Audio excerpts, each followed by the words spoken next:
Gracias, Feña.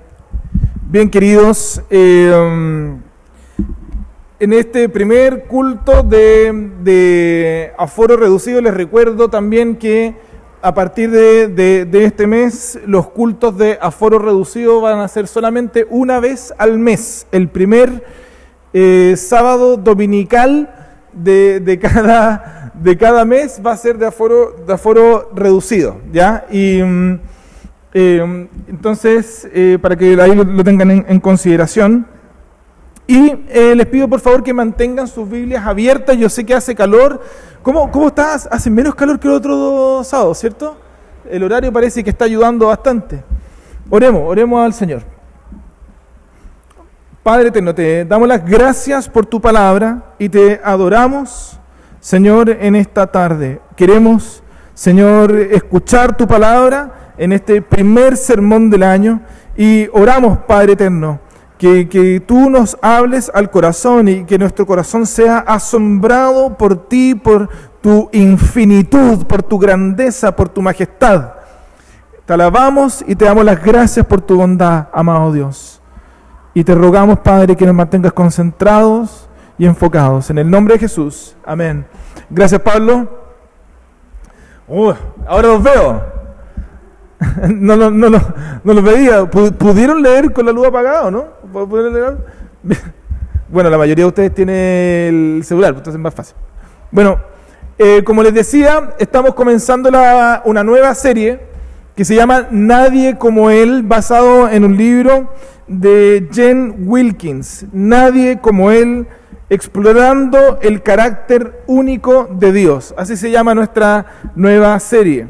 Y durante esta serie de verano estaremos siendo guiados por este libro de Jen Wilkins. Entonces te pido por favor que si tú tienes ganas, tienes deseo de acompañar la enseñanza de los sábados dominicales durante la semana, además del CCM, por favor, cómprate el libro. No, creo que no está no es caro y lo están vendiendo en la mayoría de las librerías cristianas. Entonces, ahí les puedo dar el dato incluso también por comunidad, Isa por el chat, donde lo pueden encontrar más fácilmente. Y de hecho también, si tú tienes computador, hasta también tiene un formato digital el libro, entonces está súper accesible. Entonces, en esta serie vamos a explorar los atributos de Dios.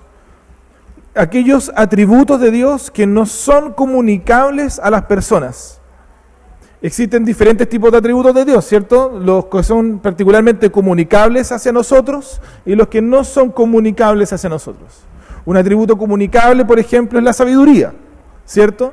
Nosotros fuimos creados a imagen de Dios y como Dios es sabio, nosotros podemos ser sabios en Él, ¿cierto? Pero hay otros atributos que no son comunicables, como su omnipotencia, como su omnipresencia, ¿cierto?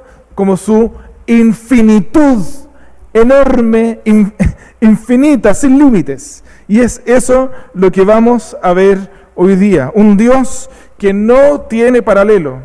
Y estas características que estaremos viendo durante esta serie de verano van a poner de manifiesto las maneras en cómo nosotros como seres humanos tratamos de competir con un Dios infinito, majestuoso.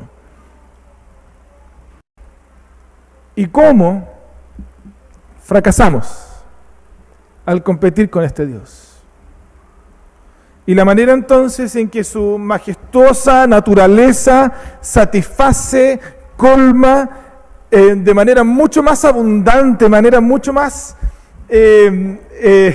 satisfactoria de nuestras necesidades que a lo que nosotros nos podemos satisfacer.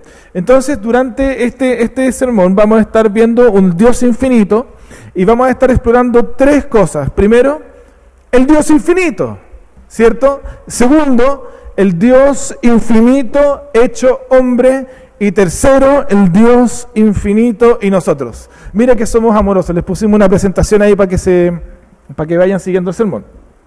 ¿Ya? Entonces vamos a la primera sección. ¿Ya? El Dios infinito. Toda conversación respecto de Dios tiene que iniciar con el reconocimiento de que nosotros somos medibles. Nosotros somos medibles y Dios no. Dios no es medible, ¿cierto? Pareciera obvio, pero es bueno que exploremos qué significa eso. Esta infinitud es lo que sustenta incluso todo el resto de sus atributos maravillosos. Todo su poder es infinito. Todo su conocimiento es infinito. Todo su amor es infinito. Toda su misericordia es infinita, no tiene límites. No simplemente su misericordia es grande, no simplemente su amor es grande, no simplemente su conocimiento es grande, sino que su conocimiento, su misericordia, su amor es infinito, es inmensurable, no se puede medir y es perfecto. Los teólogos les encanta poner nombres raros a estas cosas, y hay una frase que se llama, que le pusieron a esto, que se llama Actus Purus. Parece como ¿cómo se llama? Un encanto así como de Harry Potter, ¿cierto? Pero Actus Purus. ¿Y qué significa esta cuestión? Significa que Dios tiene una perfección absoluta en todos sus atributos. Una perfección absoluta. Y que todos sus atributos, como su amor, su omnipotencia, su omnipresencia, están presentes en Dios con toda su potencia, al volumen más alto. Y eso es lo que refleja su infinitud. No tiene límites. Piensa en esto. Si sabemos que Dios es infinito, si sabemos que Dios no es medible, ¿cómo esto va a afectar la manera en que vivimos? ¿Cómo esto va a afectar la manera en que nosotros vivimos y nos comportamos? ¿Y no es acaso esto el escenario con el cual se encuentra Job que leímos ahora? El libro de Job es un libro del Antiguo Testamento, uno de los más antiguos del Antiguo Testamento, y el libro de Job se trata particularmente de la razón por la cual este personaje, Job, adora a Dios. Se trata principalmente, entonces, de la razón por la cual Job ama y adora a Dios. Hay muchos que dicen, bueno, que el libro de Job se trata, si tú lo has leído, hay algunos que piensan que el libro de Job se trata acerca del dolor, acerca de la muerte. Pero el dolor y la muerte que vemos en el libro de Job ocurre en la vida de un hombre que amaba y adoraba a Dios mientras su vida era perfecta. La pregunta entonces central del libro de Job es: si tu vida no es todo lo perfecta que deseas, ¿adorarás a Dios? Esa es la pregunta del libro de Job. Si tu vida no es todo lo perfecta que quieres, que deseas, que anhelas, ¿vas a amar a Dios? ¿Lo amarás aún?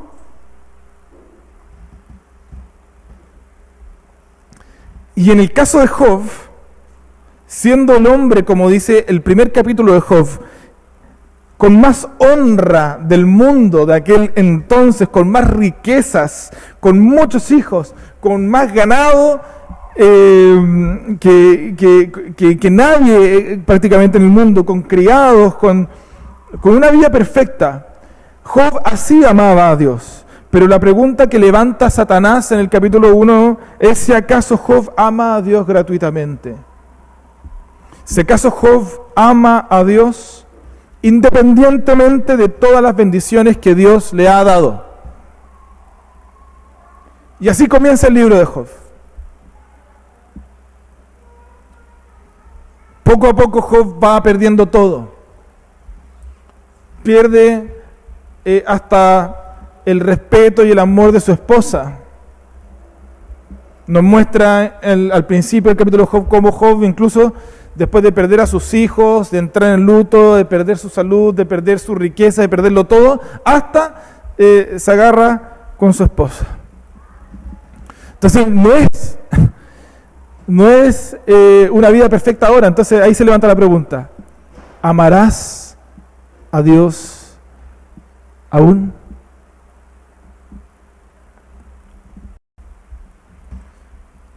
En medio de esta sufrimiento en el libro de Job aparecen amigos. Y los amigos de Job vienen a consolarlo, lo ven desde lejos y guardan silencio y vienen a guardar luto con Job por la pérdida, por la muerte de sus hijos y por la pérdida de todas sus riquezas y de su salud. Estos amigos de Job estaban convencidos de que Dios estaba castigando a Job por algo, de que Dios lo estaba castigando por algo malo que Job había hecho encubierto. Pero por otro lado, Job sabe que es justo y que ha tenido un buen comportamiento delante del Señor. Entonces, ¿qué es lo que hace Job? Fíjense en este capítulo, en el capítulo 31. Job decide ir a juicio con Dios. Job decide ir a juicio con Dios. ¿Cómo quisiera que Dios me escuchara? Estampo aquí mi firma. ¿Cuál demanda? ¿Cierto? Que me responda el Todopoderoso. Si Él quiere contender conmigo, que lo haga por escrito. Llevaré esta acusación sobre mis hombros, me la pondré como diadema, compareceré ante Él con dignidad y le daré cuenta de cada uno de mis pasos. ¿Se dan cuenta? Job está llevando a Dios al banquillo de los acusados. Esa es la circunstancia. El problema de Job, ante la incertidumbre que genera el dolor y la muerte, ante la incertidumbre de una vida que no resulta como él pensaba, como él quería, es que él piensa que Dios es alguien conocido. El problema de Job es que él piensa que conoce a Dios. Él piensa que en su limitado entendimiento humano entiende a Dios. Pero Dios es infinito, inmedible. Dios entonces se presenta delante de Job en medio de todo su sufrimiento, después de que ha perdido a todos sus hijos, toda su riqueza, su salud, y le dice: el Señor le respondió a Job desde la tempestad y le dijo: ¿quién es este que oscurece mi consejo con palabras carentes de sentido? Prepárate a hacerme frente. Yo voy a interrogarte y tú me responderás. Se intercambian los papeles. ¿Dónde estabas cuando puse las bases de la tierra? Dímelo, si de veras sabes tanto. Seguramente sabes quién estableció sus dimensiones y quién tendió sobre ella la cinta de medir. ¿Sobre qué están puestos sus cimientos o quién puso su piedra angular mientras cantaban a coro las estrellas matutinas y todos los ángeles gritaban de alegría? ¿Alguna vez en tu vida le has dado órdenes a la mañana o le has hecho saber a la aurora su lugar, para que tomen la tierra por sus extremos y sacudan de ella a los malvados? ¿Has viajado hasta las fuentes del océano o recorrido los rincones de los abismos? ¿Te han mostrado los umbrales de la muerte? ¿Has visto las puertas de la región tenebrosa? ¿Tienes idea de cuán ancha es la tierra? Si de veras sabes todo esto, dalo a conocer. Ese es el desafío de Dios Y continúa así el capítulo 38. El medir, queridos, forma parte de nuestra existencia. Medimos todo. Cuando cocinas, si es que ayer hicieron una rica comida para celebrar el Año Nuevo, ¿cierto? O hiciste un asado, o te moviste de un lugar a otro. Tú tienes que, por ejemplo, cuando cocinas, tienes que saber la cantidad necesaria de cada ingrediente para que la comida quede bien, quede proporcionada, para que la comida quede cocida y no cruda, por ejemplo. O cuando vamos de un lugar a otro, queremos saber cuánto exactamente nos vamos a demorar en llegar, ¿cierto? Para no llegar tarde. Algunos hacen eso, ¿eh? Es buena costumbre no llegar tarde. Entonces, la medición es una de las obsesiones más antiguas del ser humano. El ser humano es limitado. Entonces, lo que quiere hacer el ser humano es percibir sus propios límites a través de la medición, buscar romper esos límites, trascenderlos mediante la cuantificación de su mundo. Las competencias, por ejemplo, son una clara muestra, un claro ejemplo de eso. Medir las cosas nos da la impresión de que las podemos controlar en cierta medida, ¿cierto?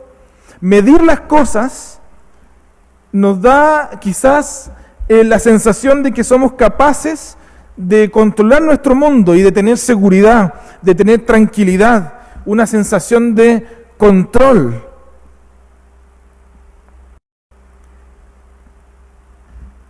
Imagínense recuerden lo que ha pasado durante estos últimos años en nuestro país. Medición de fuerzas políticas. Básicamente eso es lo que fue la campaña presidencial. ¿Quién es quién? ¿Para qué sirven las encuestas? ¿Cierto? Para medir. Midieron los candidatos, los cristianos leemos los programas de los candidatos y medimos y pensamos qué candidato es realmente más cristiano que el otro. Quizás se mide ahora incluso también la viabilidad del futuro gobierno. Si haces deporte por las mañanas o en algún momento del día, ahora venden relojes que son capaces de medir tus pulsaciones cardíacas y cuántos kilómetros y cuántos pasos y cuántas cosas haces. Control, seguridad, tranquilidad.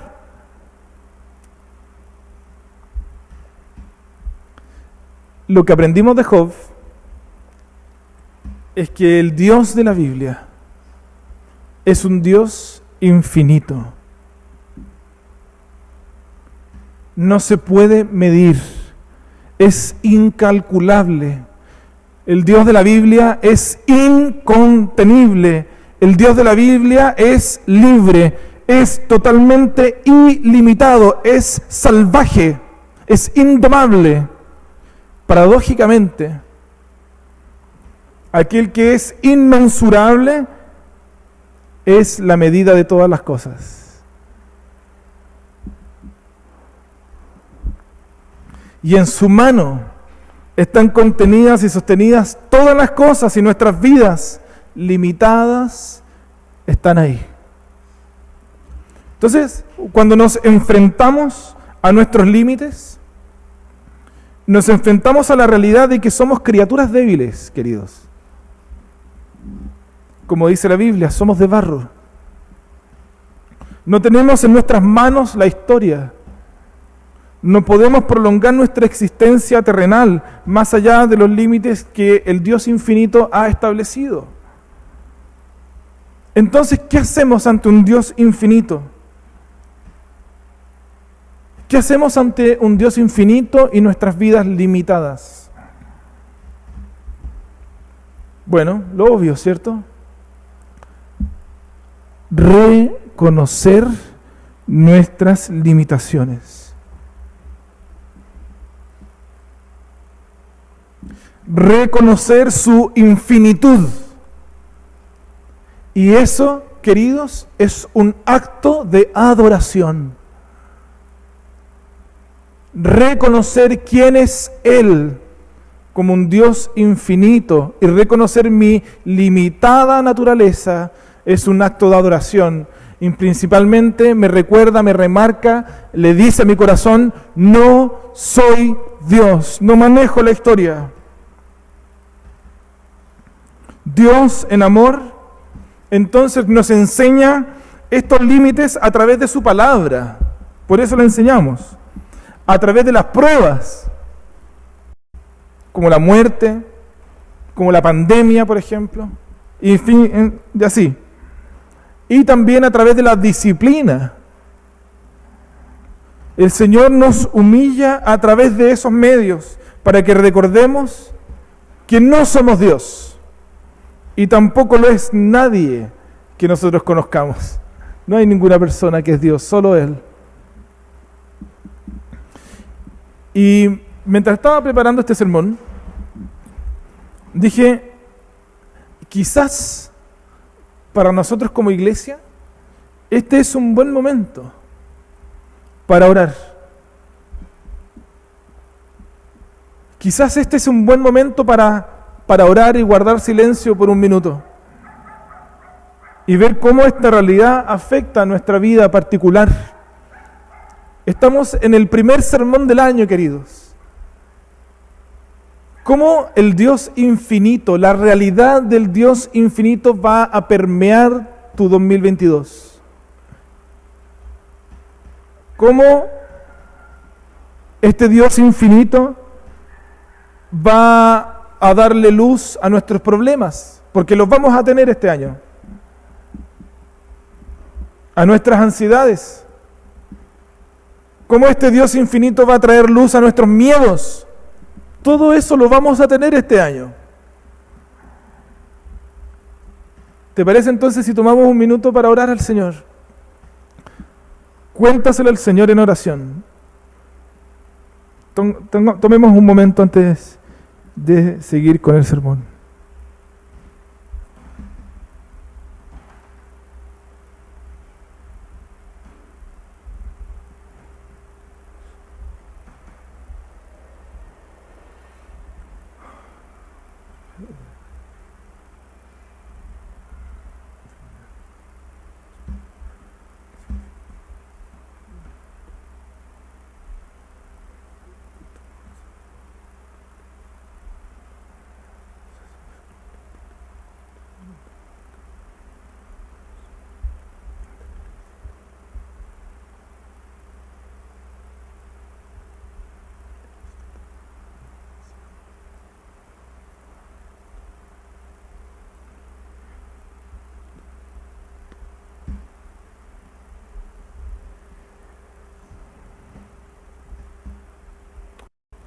El Dios infinito. Está ahí, ¿cierto? La pregunta, ahora vamos a la segunda sección. El Dios infinito hecho hombre. El Dios infinito hecho hombre. Como vimos, la Biblia nos enseña que el Dios del cristianismo es un Dios infinito. Fíjate lo que dice el salmista ahí. El Señor domina sobre las naciones, sobre todas las naciones. Su gloria está sobre los cielos.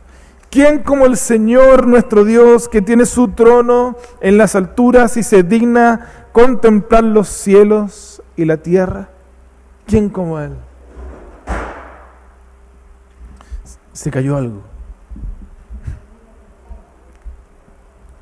Esto es lo que dice la palabra, ¿cierto? Pero lo olvidamos rápidamente su infinitud. Y la razón por la que olvidamos es porque no deseamos refugiarnos en su infinitud. No vemos a este Dios infinito como una protección, como un castillo fuerte, como cantábamos al principio de la reunión, sino que deseamos esa infinitud para nosotros. La queremos para nosotros. Nosotros queremos ser los infinitos. Competimos con Dios. Cuestionamos sus límites. Anhelamos con todo nuestro corazón controlar toda nuestra existencia, incluso aquellas cosas que no están siquiera a nuestro alcance. Queremos controlar la vida de los otros, la vida de los demás, de nuestros hijos, de nuestros amigos. Queremos controlar lo que ocurre en nuestro trabajo. Queremos controlar que todo lo que organicemos salga como nosotros queremos. Eso es lo que significa la ansiedad en nuestra vida, el temor en nuestra vida, la frustración en nuestra vida, porque no podemos controlar nuestra existencia. No podemos controlar todo. No podemos controlar todas aquellas cosas que anhelamos. Los seres humanos fueron creados para llevar la imagen de Dios. Pero el ser humano quiere ser Dios. Ahí está el problema. Fuimos diseñados para reflejar su gloria, pero escogemos competir con su gloria. En lugar de adorar y confiar en la omnisciencia de Dios, deseamos saberlo todo. Saberlo todo. En vez de celebrar y reverenciar su omnipotencia, procuramos el poder absoluto en nuestras propias esferas de influencia. No se me ocurre mejor texto que manifieste la respuesta de Dios ante el corazón del hombre que compite con él, que Juan capítulo 1. Fíjate lo que dice ahí. Estamos viendo el Dios infinito hecho hombre. El Evangelio de Juan dice así: en el principio ya existía el Verbo, y el Verbo estaba con Dios, y el Verbo era Dios. Él estaba con Dios en el principio. Por medio de Él todas las cosas fueron creadas. Sin Él nada de lo creado llegó a existir. En Él estaba la vida, y la vida era la luz de la humanidad. Esta luz resplandece en las tinieblas, y las tinieblas no han podido extinguirla. El Verbo se hizo hombre y habitó entre nosotros. Y hemos contemplado su gloria, la gloria que corresponde al Hijo unigénito del Padre, lleno de gracia y de verdad. El Dios infinito, eterno, todopoderoso, se hizo tiempo, dice un autor. El Dios eterno se hizo medible, se hizo finito en una persona, en carne, en Jesucristo. Se hizo débil. El Dios todopoderoso, el Dios eterno, el Dios infinito, se hizo tiempo, se hizo finito, se hizo débil. Jesús tomó forma humana para convertir nuestra competitividad destructora en adoración a través de la contemplación de su gloria. La única manera en que el ser humano puede dejar de competir con Dios, y esto apliquémoslo a nuestra vida diaria, es mediante la contemplación y fascinación, un deleite con la gloria de Cristo. Entender que su vida, su muerte, su resurrección son una gracia, una gloria para mí.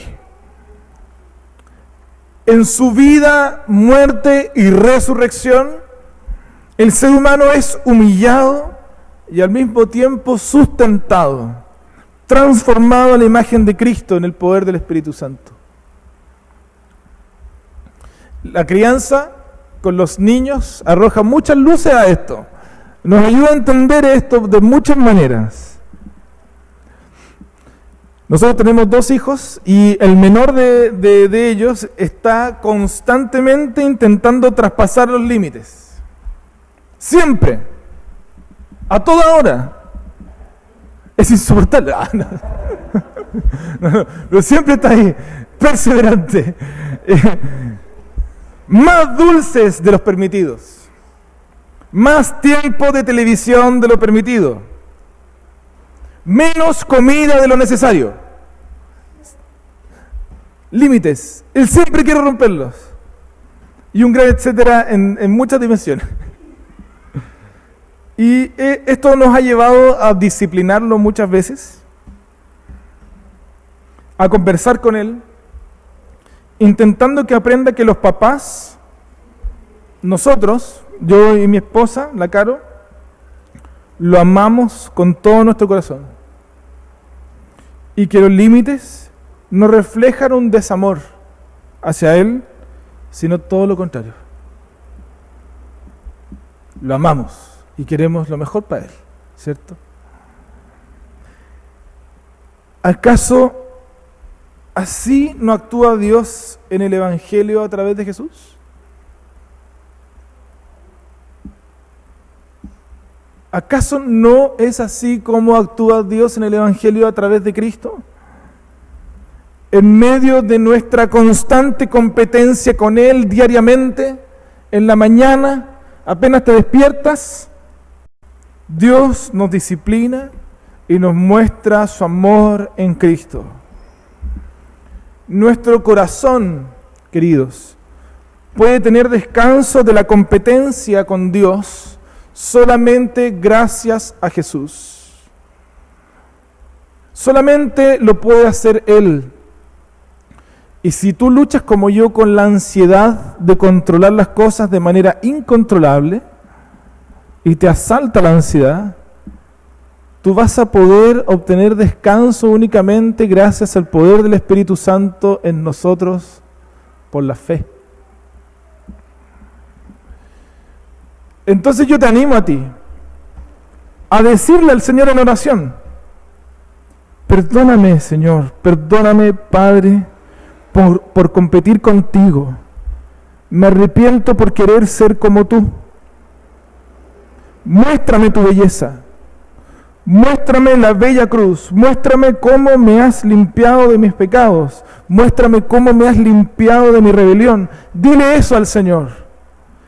Y que venga a ti poderosamente con su Espíritu Santo y te lleve a contemplar su infinita majestad y tu limitada y débil humanidad. Y para que te lleve a contemplar cómo la cruz es el puente entre tú, entre yo, ¿cierto?, débil, y este Dios infinito. Y así poder adorarlo. Y finalmente, el Dios infinito y nosotros. Esta verdad que acabamos de aplicar a nuestro corazón no es un ejercicio que nosotros debamos hacer una vez y listo. La Biblia constantemente nos enseña que el ser cristiano no significa compararse con otro ser humano y ver cómo yo soy más santo o mejor que él y jactarme o condenarme porque no logro los estándares autoimpuestos de santidad o que el otro sí puede hacer, sino que el ser cristiano implica comparar nuestra vida constantemente ¿con quién? Con Dios.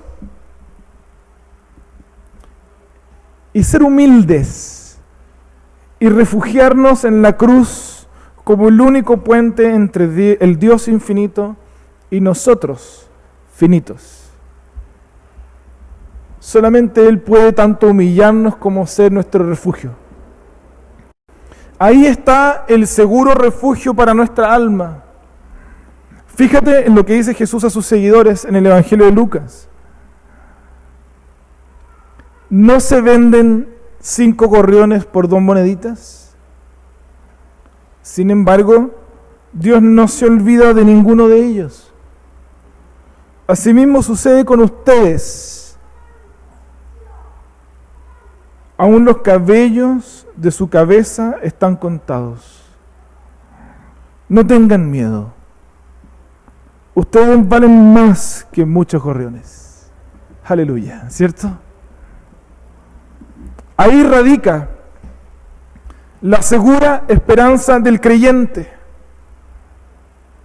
Entonces, aprender a adorar a Dios por lo inmensurable que es mirarlo a Él, medir su santidad, cómo es diferente en todas sus dimensiones a mí, y mirarnos a nosotros y mirar nuestro pecado, y luego mirar a Cristo, y encontrar reposo ahí, y vivir sin miedo, como dice Lucas.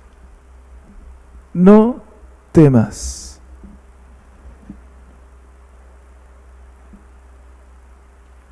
Y eso se aprende constantemente al caminar tras sus pisadas.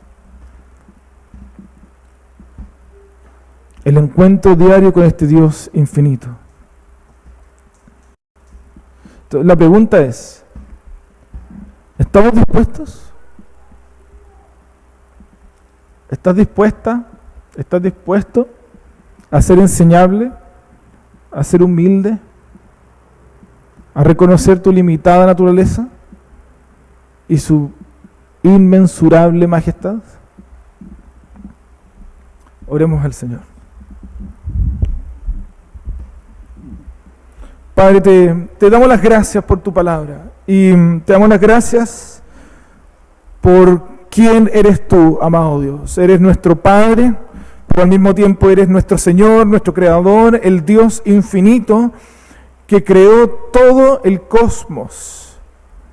Tú no habitas en el universo habita en ti. Eres sin medida, inmensurable y maravillosamente gigantesco. Y Señor, oramos para que por tu misericordia, en el poder de tu Espíritu Santo, podamos contemplar tu gloria en Cristo. Y que podamos contemplar lo débil que somos, nuestros límites, y reconocerlos humildemente y ser enseñables y caminar así tras de ti, amado Dios, aprendiendo de ti. Oramos por este año, amado Padre. Enséñanos esto. Enséñanos esto humildemente, Señor, con tu palabra, mediante las pruebas, como vimos, mediante la disciplina, en la comunidad. Padre, enséñanos a vivir tras de ti, sin miedo, confiando en tu amor y refugiándonos en tu infinitud. Oramos en el nombre de Jesús. Amén.